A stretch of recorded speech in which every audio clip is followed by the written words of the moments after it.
Greetings, booktubers. Welcome back to Grammaticus Books. Welcome to an Ambuary edition of Grammaticus Books. Ambuary, where all during the month of January you read books by Roger Zelazny with a particular emphasis on the Amber Chronicles, but you can read anything by Roger Zelazny.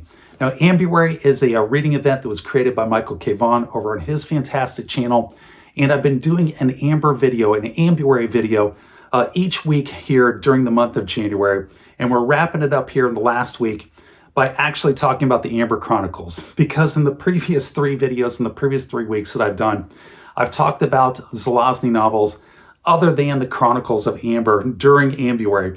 So we need to get back to the heart of the reading event, to the Amber Chronicles themselves, and that's what we're going to talk about here from start to finish. We're going to go through the whole series of 10 books, the Corwin Cycle, the first 5 novels in this series, and the Merlin Cycle, the last 5 novels. But we're going to come at it from about 1,000-foot level, looking down on it. We're not going to get down into the weeds because I don't want to give away too much to anybody who may not have read this absolutely fantastic high fantasy adventure series created by Roger Zelazny starting back in 1970. So what is the Chronicles of Amber, or what are the Chronicles of Amber? The Chronicles of Amber are a high fantasy adventure series with strong elements of science fiction interwoven in throughout them, that start with the first 5 books following the main protagonist, who is Corwin, who is one of the princes of Amber. Amber is the true heart of the universe. It is the true world, the one true city that sits at the heart of the multiverse, and it is the only real city in the multiverse. All other cities, worlds, realms that are outside of Amber are merely reflections of or shadows of Amber, including our Earth. And the series, which starts with the 9 Princes in Amber from 1970, starts off with our protagonist, who is Corwin, one of the Princes of Amber, waking up in a hospital in 1970 Earth, where he has lost his memory in a car crash. And yes, it is that old trope of the unreliable narrator, the amnesia patient who has to learn who he is, while at the same time he's trying to be killed by unknown assassins, and he's learning about the world around him. And it is an old trope, but Roger Zelazny executes it brilliantly. And he uses the eyes of Corwin in order to put the viewer into his eyes so that you can learn about the world as Corwin learns about the world. And your base of world knowledge expands with Corwin from the hospital there in New York State out into the United States of America. And then from there, you learn about the world and what's going on in the world and all the princes and princesses. There are 5 princesses.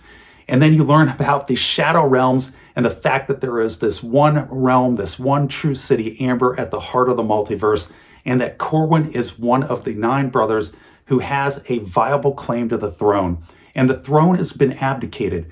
The king of Amber, Oberon, has been missing, and now all of the siblings are in this internecine warfare, this sibling rivalry, in order to see who can rise to and take the throne of Amber. And that is, in essence, the first 5 books here in the Corwin Cycle, which I'll go through with you right now. The first one, of course, is the 9 Princes in Amber. This is straight up portal fantasy.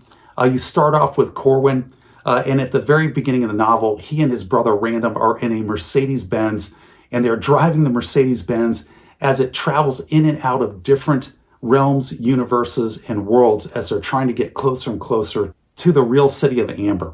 And this is your first introduction to portal fantasy by using the shadow realms, by using the princes of Amber who can walk through the shadow realms in order to transport themselves in and out of these different worlds. And the other means that is revealed in this book by which you can travel between realms via this portal fantasy is via trump cards. And the trump cards are very important to each of the princes and princesses of Amber. If you don't have your trump cards, you're in a world of hurt. The trump cards are decks of cards or a single card that you can have in your possession if you are a prince of Amber or a princess of Amber that permits you to reach out and contact the other prince or princess who is inscribed on that card, whose visage has been put down on that card artistically, or if there's a place you can reach out to that place.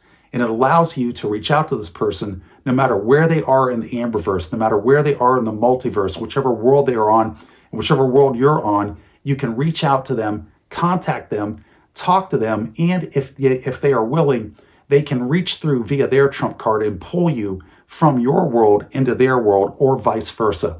So these cards come in very handy when one of your brothers or sisters is trying to murder you, and your foes are closing in on you, and you desperately are getting out your trump cards, trying to find one of your siblings who you think will actually be friendly to you, or at least won't kill you outright in order to pull your chestnuts out of the fire. And that scenario happens quite often here in the Chronicles of Amber. And it's sort of like, I can envision it sort of like these cards here. This is from an old game called Dragon Master, and you have these different entities that are put onto your tarot deck-like cards. And then you look at the card and you can use this card to reach out to somebody in order to contact them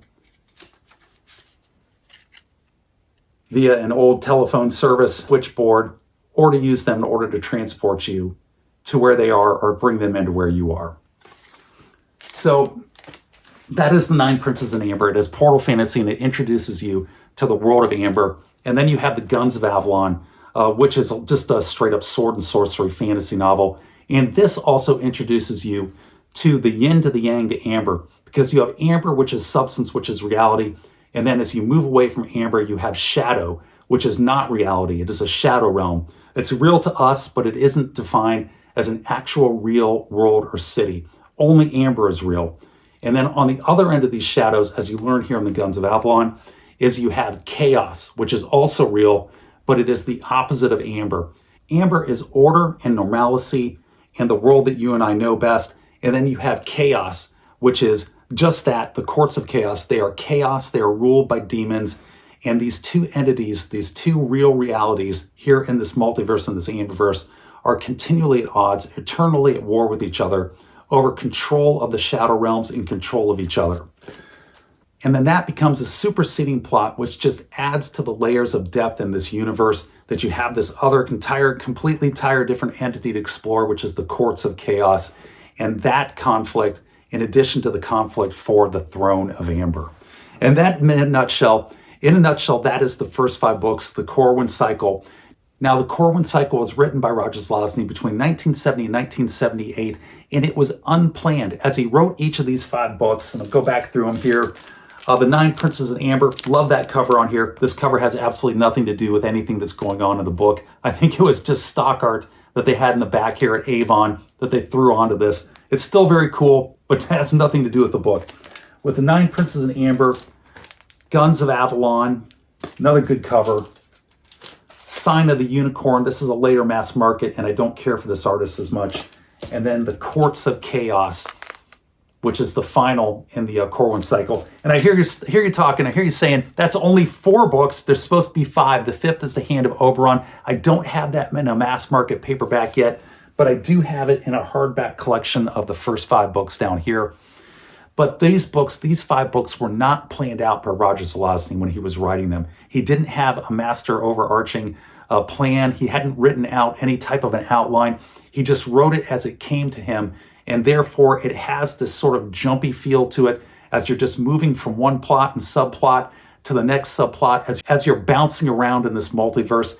And it actually works better than if he had structured it. Because the Merlin Cycle, he does sit down and he plans it out. And the Merlin Cycle isn't as good. It doesn't have as good of a sense of adventure to it. And it doesn't have as good a sense of excitement and newness. And just this feeling that you never know what's going to come next, that just keeps you turning the pages in the Corwin Cycle. Now, that is not to say that the Merlin Cycle is bad. It is not. It's just not a 10 out of 10, which is what I would rate the Corwin Cycle. And the Corwin Cycle, part of why it is so good is because Roger Zelazny didn't plan it out beforehand, and he just wrote it as he felt it and as it came to him. And it gives this wonderful sense of discovery and excitement as you're going through these 5 books. So that is the Corwin Cycle. The next 5 books, Roger Zelazny picks up starting in 1985, and he writes them through 1991. And this 5 set of books is called the Merlin Cycle. And the reason it's called the Merlin Cycle is because its main protagonist is Merlin, who is the son of Corwin. And once again, you are back in the Amberverse. And this book starts off, or this series, I should say, starts off with the Trumps of Doom. Then you have the Blood of Amber. And you have the Signs of Chaos, Night of Shadows, and then it concludes once again in chaos with the Prince of Chaos. And this novel starts with Merlin on Earth again. Merlin likes Earth. It's his favorite shadow realm, as was Corwin's favorite shadow realm. Corwin was on it for at least 500 years in the Corwin Cycle, as is intimated by Roger Zelazny. Merlin likes it. He is living in here in 1970s, United States of America. And on the same day every year, an unknown assassin tries to kill him. On the same day every year for years, somebody is trying to murder him. And he gets to the point where he actually looks forward to these murderversaries, these murder anniversaries, because it's going to add a little bit of excitement to his life. That is until one of his ex-girlfriends winds up being killed during one of these murder attempts. And at that point, you have a murder mystery that ensues and kicks off the novel that becomes the catalyst driving the plot forward, at least initially. You get sucked into, once again, this intrigue with the courts of Amber, with all of the relatives and nobility within the courts, and who is actually your friend, who is in alliance with you, who is not who they seem to be. And then once again, just like in the Corwin Cycle, it brings in the courts of chaos along with Amber, because you learn that Merlin is not only a son of nobility of Corwin, not only blood of Amber, blood of the King Oberon, but he has the blood of chaos flowing through his veins as well. And that makes him pivotal to this eternal conflict that has been going on between the courts of chaos and Amber for control of the Amberverse. And he becomes the key character in this battle. And I'm going to leave it right there. So the Merlin Cycle is planned out by Roger Zelazny, and because of that, it has much more steady pacing. It has a much more structured feel to it. And in my opinion, it suffers slightly because of that. It doesn't have as much fun and excitement as the Corwin Cycle, the first 5 books, because you never knew what was going to hit you in that book. And it was always fun. It was always well written, and it was always an adventure. The Merlin Cycle is still excellent. I give it a full 8 out of 10, but it's not a 10 out of 10 like the Corwin Cycle is. But it is very, very good. And that is the Chronicles of Amber, which concludes Ambuary. If you have read the Corwin Cycle, if you have read the Merlin Cycle, and you have opinions about which one is better and why you think which one is better, put it down in the comments section below. I would love to hear about it. But with that, I'm going to wrap this one up, and I'm going to say take care, be safe, and I will catch you guys next time.